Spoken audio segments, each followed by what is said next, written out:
understanding your value and the added value you bring to the table. It's not about your writing. It's about what you know as a nurse or a CNA and what you know about healthcare and how it works. That's what clients want. Welcome to the Plan B CRNA podcast. I'm your host, Bobby Jones, and I'm so excited that you're here. The Plan B CRNA podcast is the only show made specifically for nurse anesthetists who are exploring options outside of their traditional career paths. This is the place to expand your mind and your goals as we uncover new ways to produce side income together. Join me for some honest, unscripted discussions with other CRNAs who are transforming their financial lives. This episode is brought to you by On-Call Capital. On-Call Capital is dedicated to educating CRNAs and other healthcare providers about investing outside of the traditional stock market. On-Call Capital also provides opportunities for you, yes, you, to create passive income and generational wealth while also lowering your taxable income through investments in the apartment and alternative investment spaces. If you haven't hit subscribe yet, make sure you do that right now so that you don't miss an episode. Thanks so much for joining me today. And now, on with the show.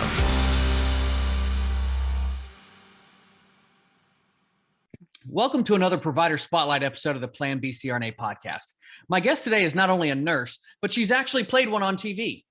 Funny enough, though, that's not exactly what we're here to talk about today. Elizebeth Hanes is a former perioperative and cosmetic surgery nurse who launched a full-time freelance writing business back in 2010.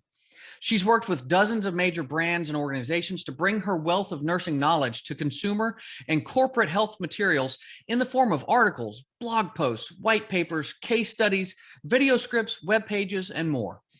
In 2014, she founded RN2Writer, a business dedicated to helping other nurses become freelance writers. To date, she's helped more than 30,000 nurses of all stripes pursue self-employment as professional writers. Welcome to the show today, Beth. I'm excited to have you here. Thank you so much for having me on. I'm truly honored and I can't wait to chat, and I hope your audience gets a lot out of this. Awesome. Yeah, I think there's a lot here to just get into. So let's do it. Let's hear more about your nursing career and the move that you made into writing. Right. So I am actually a second career nurse. I became a nurse at midlife because, well, I had always wanted to be a nurse, but when I was coming out of high school, I just lacked the self-confidence to pursue that. So I kind of went into a lot of office and administrative type jobs and stuff like that. And then when I was in one of those jobs with the University of New Mexico, one day in the employee newsletter, there was a notice that said, if you have any kind of degree at all, which I did, we welcome you to apply for our accelerated BSN program that we're starting. And I thought, here's my chance. Mm-hmm. So I did that. And 16 months later, I came out of the meat grinder as a nurse. So I know the feeling. That was how I had an accelerated BSN as well. Yeah, it was quite a ride for someone who had never worked in healthcare. Mm-hmm. And then I worked as a nurse. I started in the PACU. So I worked with a lot of CRNAs mm-hmm. and anesthesiologists and so on and so forth.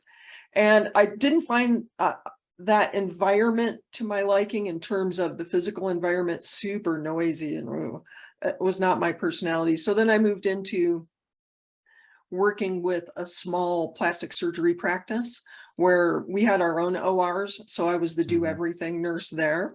And that was very rewarding. But at a certain point, even in a small setting like that, the coworker environment was not as inviting as I would have liked. And I thought I need to pursue my second passion, which is writing.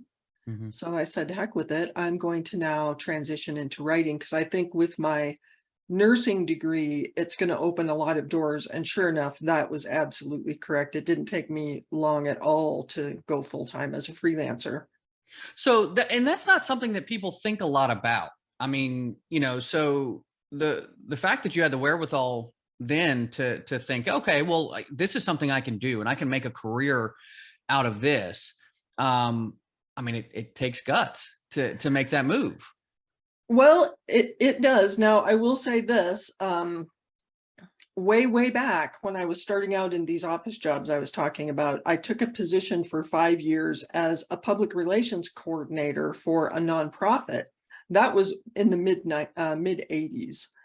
And so it was during that period of time that I discovered that there were people who write for a living, because I was dealing with the press, the local press a lot. And I discovered all of them were like freelancing on the side. And so I thought, huh.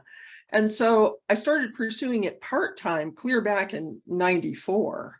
Okay. But I never could figure out how to make it work for a career until I had the nursing degree and the World Wide Web was upon us. And I thought, okay, I bet I can do it now. Okay. So I guess let's get into the nitty-gritty a bit. What kind of effort and cost is associated with getting this kind of a business off the ground? What did you go through, and what do you see others going through? Well, in terms of cost, it can be zero. You do not. I do recommend setting up a business entity, but it's not something a person has to do immediately. You can just start trying to get paying work today using your home office, your home laptop, your cell phone, your personal cell. So it doesn't require any financial investment to get started at this. You do have to understand the industry a little bit, and you have to be able to, position yourself as an expert in content writing or health reporting. And so from that standpoint, of course, it helps to get some education, but that might be the only investment. Okay.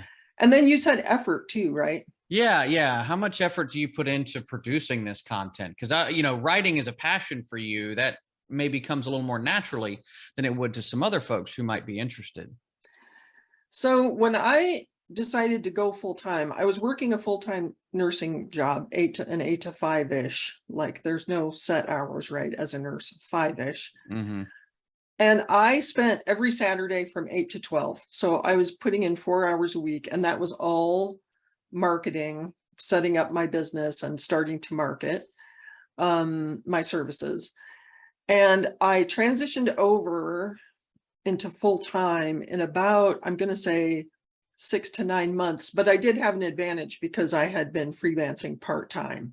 If a person is starting from scratch and needs to figure out this industry a little more than I had to, what I have found is that it can take them putting in consistent effort, however many hours they can, on learning this. Some people put in 2, sometimes people put in 10 a week. It can take anywhere from like 3 to 6 months to get a paying assignment. So, again, it doesn't take no investment, not a ton of effort, just consistent effort. Yeah, gosh, that's the truth for, I think, most things in life, is that consistent effort piece. But so when you talk about how long it takes to get off the ground, it's one thing to kind of get it off the ground and have it get started. It's another thing for it to be like a sustainable, this is steady work kind of thing. What's the time frame on that kind of a thing? It's funny, I was just saying, excuse me, in our coaching the other day, getting started is like trying to get the concrete ball rolling. And then once you have it moving, it's a lot easier to build on that. Yeah. And the secret to it is really what we call anchor clients. So that means forming relationships with clients who are going to give you multiple assignments per month on an ongoing basis. And once you have that first assignment, it's surprising how much easier things suddenly feel to you as a writer. Suddenly, now you have this client and you've done this assignment, and they're saying to you, okay, that went well. What do you think about doing another and another? And then you take those work samples and you can parlay those more easily into getting a second client who's giving you multiple assignments a month. And you just keep doing that until you have reached your capacity all of us, we can't scale endlessly. We're one human being. So, and that can take, I'm going to say, because I never like to mislead people, I'm going to say it could take a year to get to where you could really be making a good full-time living. Now, I'm saying good, not in terms of CRNA salaries. Yeah. I'm saying that, and if somebody wants to hit six figures, for example, which I did multiple six-figure years, it can take a couple years or more to get to that level. But in terms of making good, steady side income, it doesn't necessarily take very long. Well, and I think, there's a lifestyle piece here that we haven't really touched on, because, that was the thing for me. I no longer work as a CRNA, but I have my free time. I don't make what I used to make, but I have my own time. And there's a lot to be said for being able to have choices and options with regards to your career. To be able to say, okay, well, I can go down from full-time work to, well, now I'm only going to work, 2 or 3 days a week. And I've got this other thing on the side that provides me with good income as well. So, that's kind of where I come down on that. When you say it's not CRNA money, I do want to get into that a little bit. Talking about what's a reasonable amount to expect with certain types of content. So, I guess let's just go that route. Absolutely. And, an important piece that I didn't mention was, even when I was doing six figures as a writer, I never worked more than about 24 hours a week. So it really is about sort of mastering the process of writing. It's not even about writing talent, really. It's about, like I say, figuring out the industry and building those relationships. But in terms of the money, so I am a proponent of throwing, like, what do I want to say, market rates out the window. I never in my career ever looked at, like, what are blog posts paying today? What are white papers paying today? Because to me, the way you make money at this is by conveying your value to the client, and the better you can make the case for your value, the more they're willing to pay you. So when some people were getting, like, let's say $300 for a blog post, which, if we're going to talk market rates, I would say, I always tell people, no matter how you're being paid, if you convert what you're being paid to a per word rate, you should never take, at a bare minimum, 25 to 30 cents. And that's for real beginners.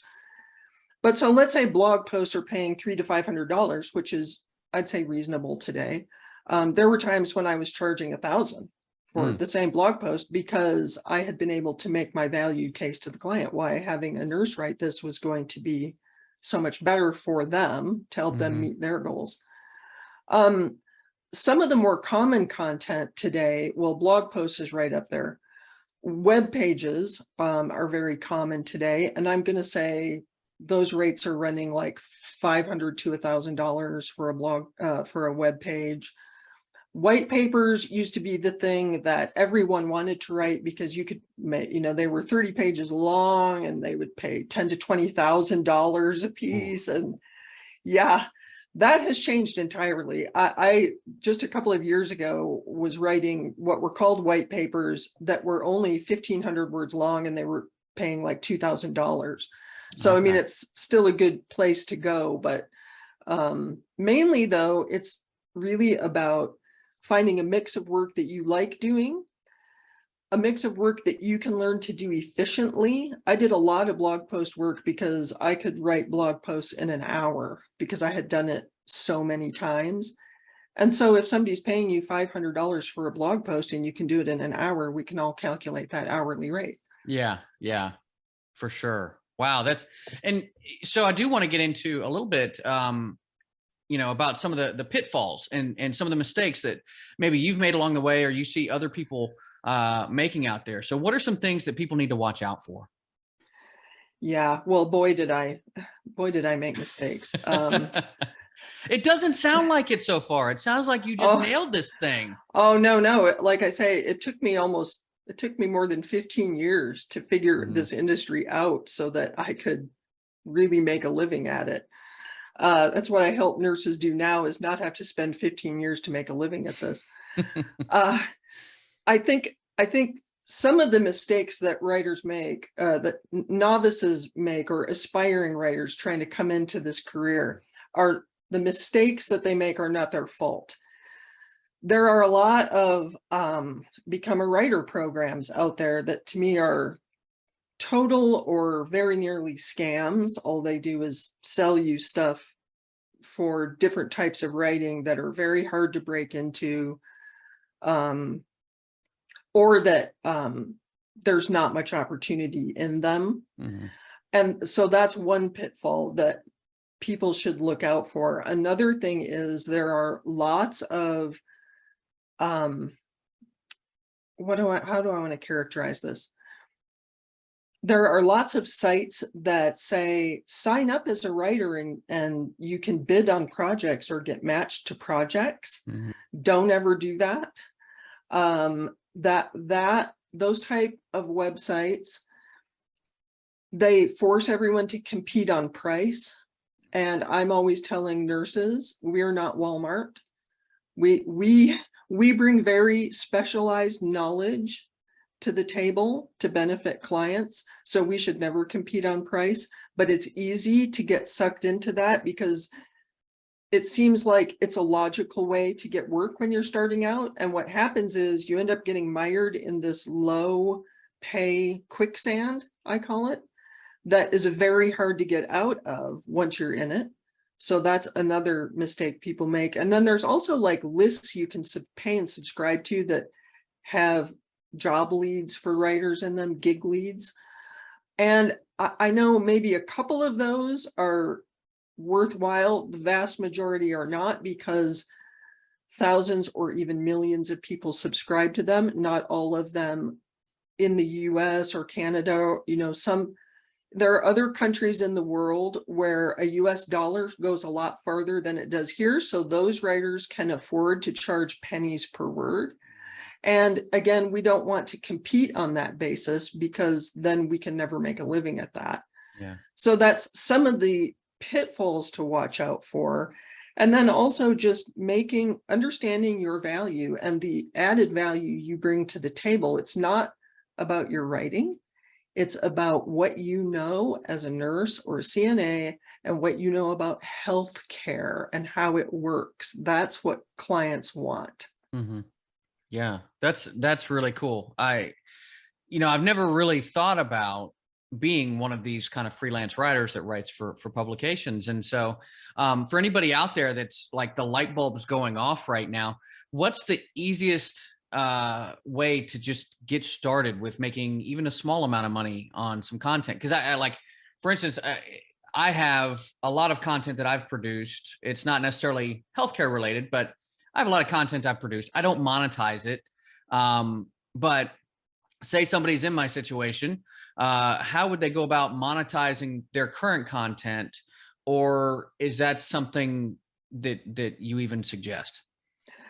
Yeah, it's a good question. And this is something that a lot of people think when they think I'm going to become a writer. They think in terms of, I'm going to start blogging and I'll sell ads on this blog and make money from that.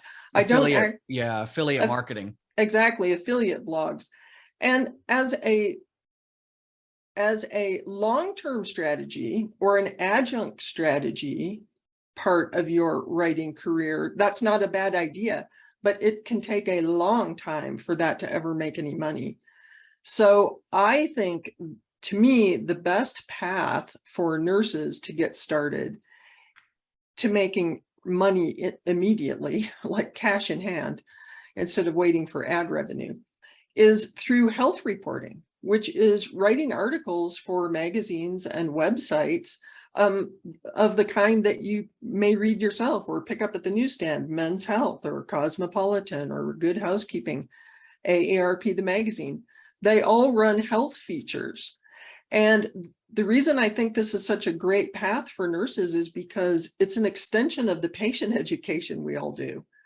who among us listening to this podcast would not be able to write an article for a magazine, one of those magazines, on virtually any health topic under the sun? I've written health articles on things like sunburn and how to make a saline solution if you want to rinse your sinuses. I mean, these are not sexy topics, but people pay good money for that. And when it's coming from a nurse, they really love it because it builds such credibility with their audience and their readership. They look at that and go, oh, a nurse wrote this. I know I can trust it. And again, that just has such value for these publications. So that to me is where I would start out. Now there's a learning curve there because you do have to propose articles to those publications. But once you get the hang of that, you can start making some money that way. Yeah, that was going to actually be my next question, is how do you even come up with ideas for content? I mean, like where do you go? Are there some resources that you use and you're like, oh, well, yeah, here's different topics and I can pick different things in there? What do you do? I think that one good place to come up with ideas is to sort of just constantly scan new research, see what's being published in the literature that would be of interest to a wider population. So if there's a new treatment being investigated for something and there's some good new research findings on that, that would make an excellent article to pitch to a publication if it's their target audience. Yeah. I think also another good way to come up with ideas, and one of the guests on my own podcast, Jennifer Fink, talked about this, is just looking at what's going on in your own life. If you or some family member is experiencing some health condition, again, as nurses, the first thing we're going to do is go research the heck out of it, right? We're going to be reading the studies and so on and so forth. And if you start thinking, gosh, if I'm doing this, thousands of other people might be also, and they don't have the advantage I have of being able to parse the research, then that becomes, again, an excellent article to pitch to a publication if they have the right audience for it. For sure. Well, I want to give you a chance to talk about RN2Writer.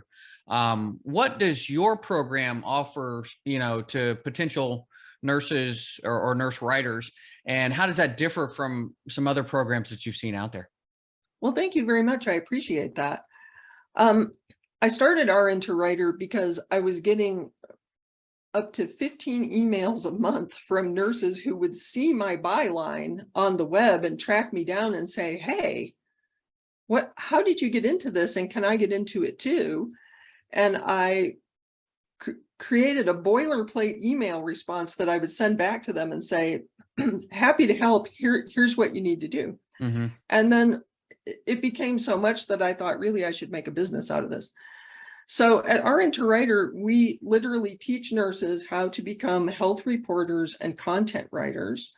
We offer 2 foundational courses and coaching. There's coaching with all of that, and a membership for when people get launched and get up and running. And I think what makes us different from other programs is, first of all, our credibility. We have tons of testimonials that we're not teaching we're not claiming this is some get rich quick scheme. We're not teaching,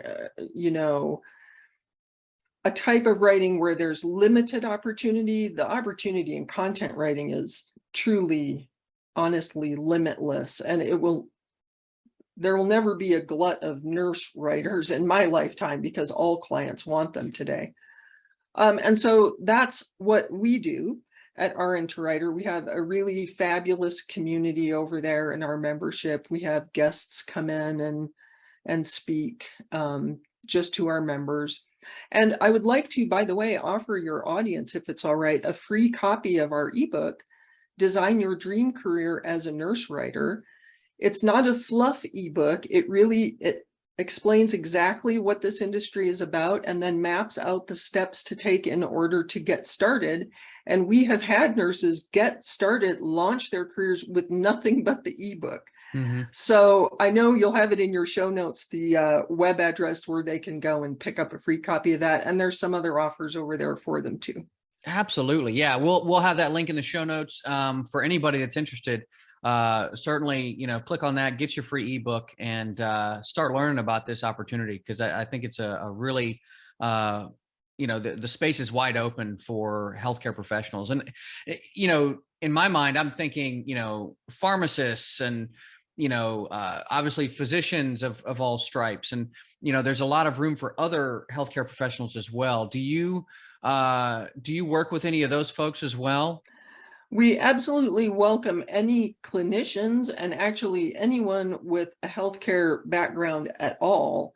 We get this question a lot from other nurses too. I'm an LPN and PAs. We have PAs in our program. We have at least, I think, one MD. We have social workers. So yes, anybody with a healthcare background, welcome, and clients will welcome you, which is more important. Yeah. So cool. So cool. Well, what has been for you the most rewarding part of all of this? Oh, well, there are two things. As a writer, the most rewarding part to me was getting what I call fan mail. I just got a little shiver even saying that. I would get emails from complete strangers who read something, a consumer health article I had written on the web, and again, tracked me down to find my email and email me and say things like, thanks to your article, I finally got a diagnosis because I printed this out and took it to my doctor, and now I have a diagnosis. And I just can't tell you how rewarding that is. I mean, I get a little emotional just thinking about that as a nurse, because that's what we want, and writing extended my reach to help patients beyond my wildest dreams. With RN2Writer, the most fulfilling thing is when one of our members emails me and says, I just had my first paying gig. I just got my first check. And I'm like, yes, because my mission is for nurses to own the healthcare writing space entirely. I think we are the best situated to do it, and we should own it. Maybe it should be a specialty for nurses. I don't know. But so that's what I find rewarding about this business.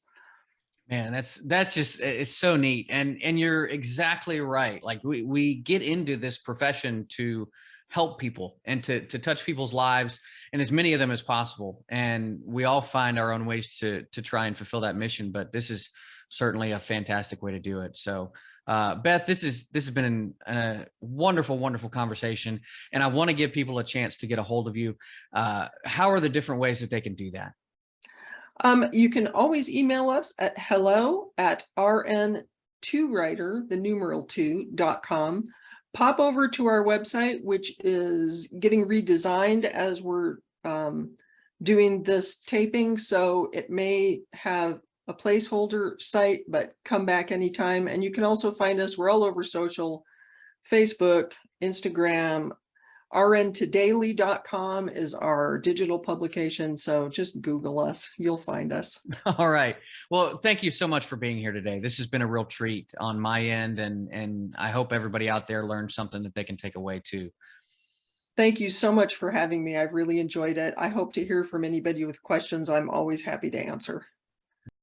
Beth has had such a fascinating career.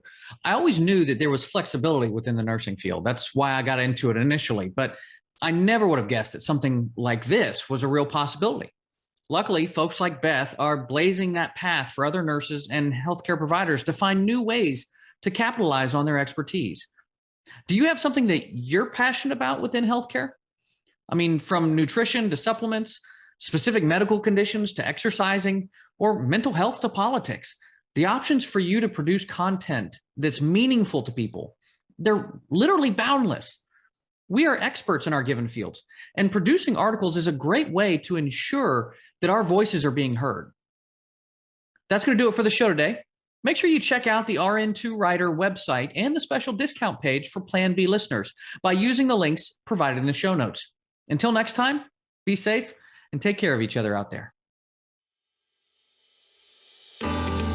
Thank you so much for joining me for another episode of the Plan B CRNA podcast.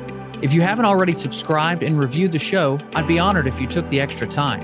It really helps to expand our reach and get the word out about the show. If you're a CRNA who is interested in sharing your story on our podcast, I'd love to have you. Please email me at bobby@oncallinvestments.com for more information. This episode was brought to you by On-Call Capital. They are dedicated to helping providers like you develop passive income and generational wealth through investments in the apartment and alternative investment spaces. Feel free to check out their website at www.oncallinvestments.com and subscribe to their free educational email series. You can find On-Call Capital on Facebook, Instagram, and Twitter. You can also check out our YouTube page, where you'll find all of the show episodes along with other educational videos. Thanks for listening, and we'll see you on the next episode.